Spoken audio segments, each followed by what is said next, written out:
Last week, I said I had very strong feelings about sleep, and I meant that more than you might have realized. I'm a registered nurse. I have worked night shifts. I have held the hands of patients whose health was deteriorating in ways that poor sleep, whether their own or their caregivers, contributed to. I've watched what happens to the clinical decision making of a colleague who is on hour 16 of their shift. And I have personally run a sleep debt so significant for so long that I genuinely did not know what baseline felt like anymore. So when I say I have a lot to say about sleep, it comes from all of that.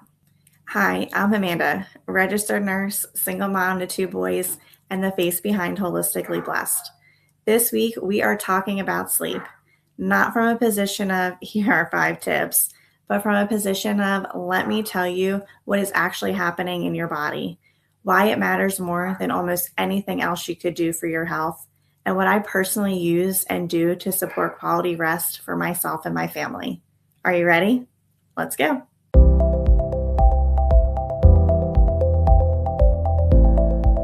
Let's start with the biology, because I think when people understand what sleep actually is, they stop treating it like a luxury. Sleep is not your body powering down. It is your body running an entirely different and critically important set of programs. Here's what's happening. During the first part of your sleep cycle, the non-REM sleep, your body is focused on physical restoration. Human growth hormone peaks, tissue repairs, the immune system launches and coordinates. The cardiovascular system gets its deepest rest of the day. During REM sleep, or rapid eye movement, your brain becomes remarkably active. It processes emotional experiences from the day, consolidates memories, and files information from short-term to long-term storage. Your dreams are happening here, and so is much of your emotional regulation for the next day. And throughout all stages of your sleep, your brain's lymphatic system, a waste clearing system that operates almost exclusively during sleep, is flushing out metabolic byproducts that accumulate while you're awake, including amyloid beta, the protein associated with Alzheimer's disease and research. I want to say that clearly. Sleep is when your brain clears itself. And when that doesn't happen consistently, the buildup is real and measurable. None of this is passive. None of this is optional. Your body is doing extraordinary, life-sustaining work while you sleep. And when you cut that work short or interrupt it or chronically deprive your body of the time it needs, every system pays the price. Let me talk about the cost because I want to give you the full picture. Natural killer cell activity, your immune system's frontline, drops by as much as 70% after one night of 6 hours of sleep instead of 8. That is not a minor impact. That is why you get sick after a stretch of bad nights. Your immune system told you. Cortisol, your primary stress hormone, is directly regulated by sleep. Poor sleep dysregulates cortisol, which means your stress response is more activated. Your ability to come down from stress is impaired, and your body is running hotter than it's designed to. This affects blood pressure, inflammation markers, and mood. Emotional processing happens in REM. When REM is cut short by early alarms, interrupted sleep, by alcohol use near bedtime, which suppresses REM, the emotional events of your day don't get processed. They stay raw. You wake up more reactive, less regulated, more easily overwhelmed by things that wouldn't normally land so hard. And hunger hormones. This is the one that surprises most people. Ghrelin, the hunger hormone, goes up with sleep deprivation. Leptin, the satiety hormone, goes down. This is why you crave sugar and carbohydrates when you're tired. It is your brain trying to find quick energy because its primary restorative process was interrupted. This is physiology, not willpower. Chronic sleep deprivation is an independent risk factor for hypertension, type 2 diabetes, heart disease, obesity, and depression.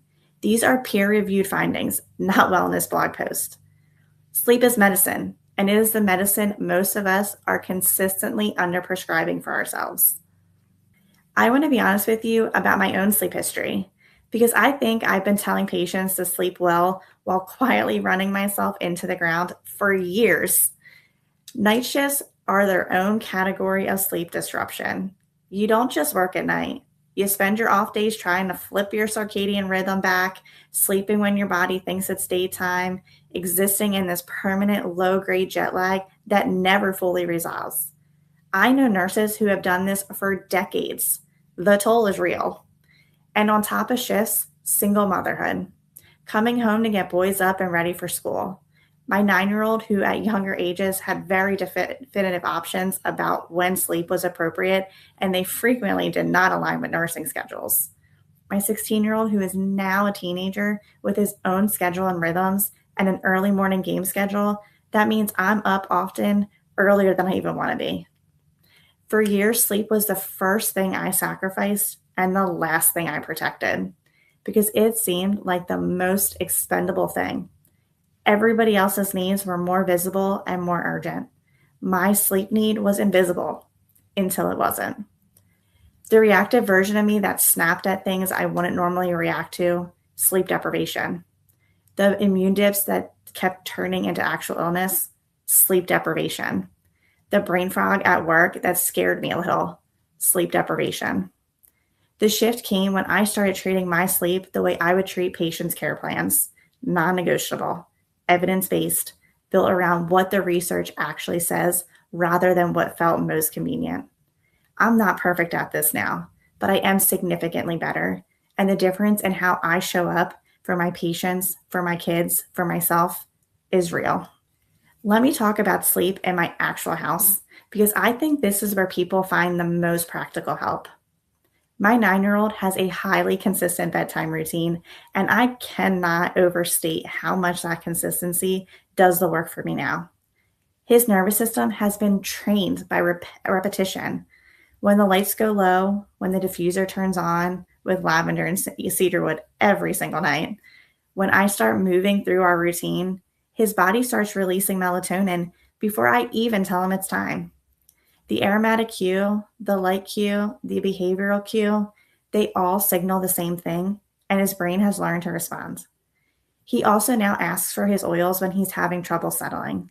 He doesn't always know the science behind it. He knows it helps, and that's enough for a 9-year-old. He helps apply the diluted lavender to his feet, which it gives him some agency over his own sleep routine. That ownership matters. My 16-year-old is a different conversation entirely, and I love it. He manages his own sleep and bedtime completely. But what I have watched him figure out on his own is remarkable. He noticed, genuinely, without me having to tell him, that his athletic performance was directly affected by his sleep the night before. He started paying attention. He now has his own wind-down protocol. Balance on his wrist, screen-free time for at least 30 minutes before sleep, consistent lights out even on weekends because he knows his performance the next morning depends on it. That is a 16-year-old who understands circadian biology, not because I lectured him, because I lived it out loud, shared why sleep matters when he was ready to hear it, and gave him the tools when he wanted them.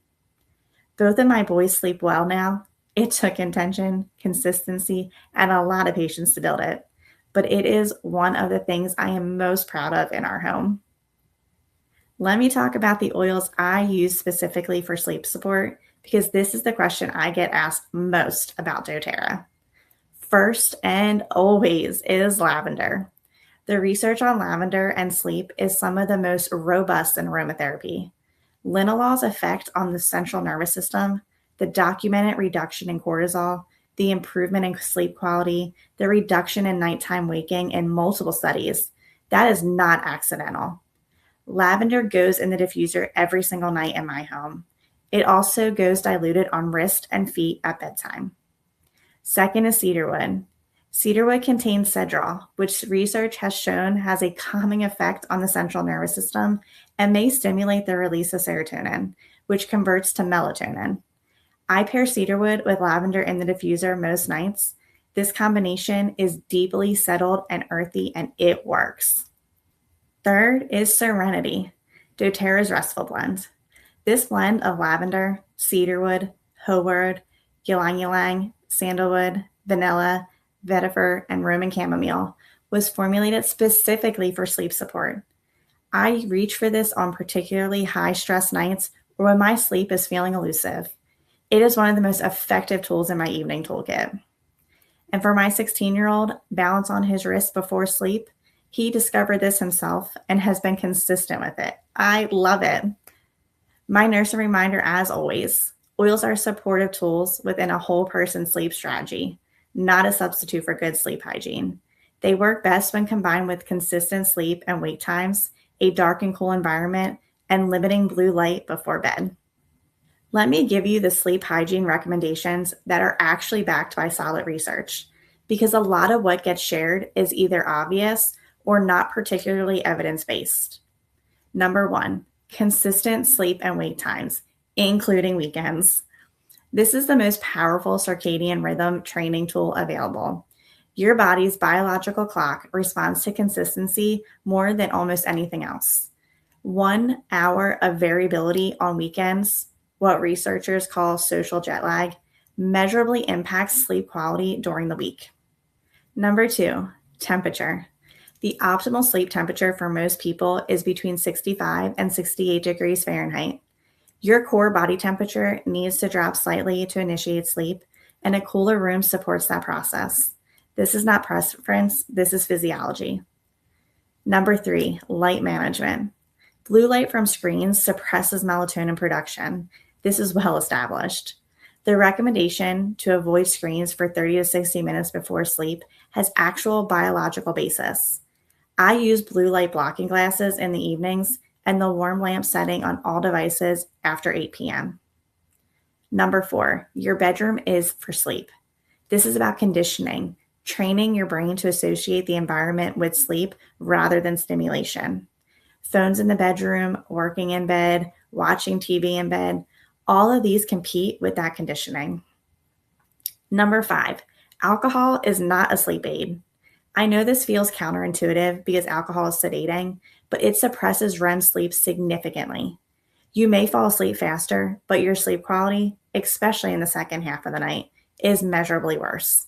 This is one of the most common sleep quality disruptors discussed with patients. These are not complicated, but they require intention. And that is the whole practice, isn't it? Choosing your health with intention consistently, even when it's inconvenient.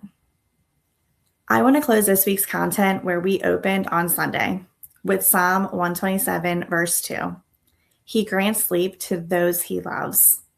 I have read that verse 100 times, and every time I read it now, I think about how many women I know, nurses, moms, caregivers, women who hold so much, who have stopped believing that they are allowed to receive that grant, who set an alarm for 5 a.m. to get an hour of quiet before the household wakes because it was the only peace available, and then felt guilty for not getting up at 4:30, who learned to function on 6 hours because it felt selfish to ask for 8, who lies awake at night running through everything, undone, unable to turn off a mind that has never been told it can stop.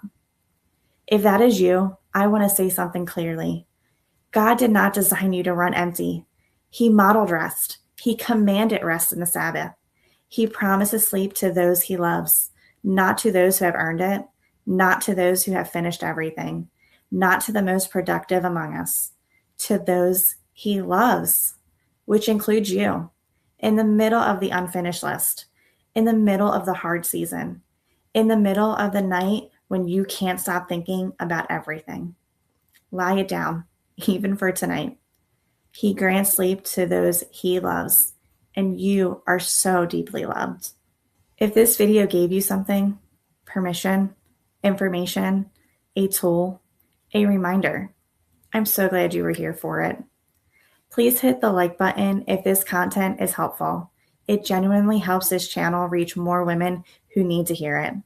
And subscribe if you haven't, because next week we keep going deeper into the physical body, and I'm not slowing down. Leave me a comment below. What is the biggest obstacle to your sleep right now? I read every comment, and I want to know what you're dealing with in real life. And if you know someone who is exhausted and has been sacrificing sleep for everyone else, send this video to her. Tell her a nurse made it for her specifically, because I did. All resources mentioned are in the description below. I'll see you next week. with grace and wellness always.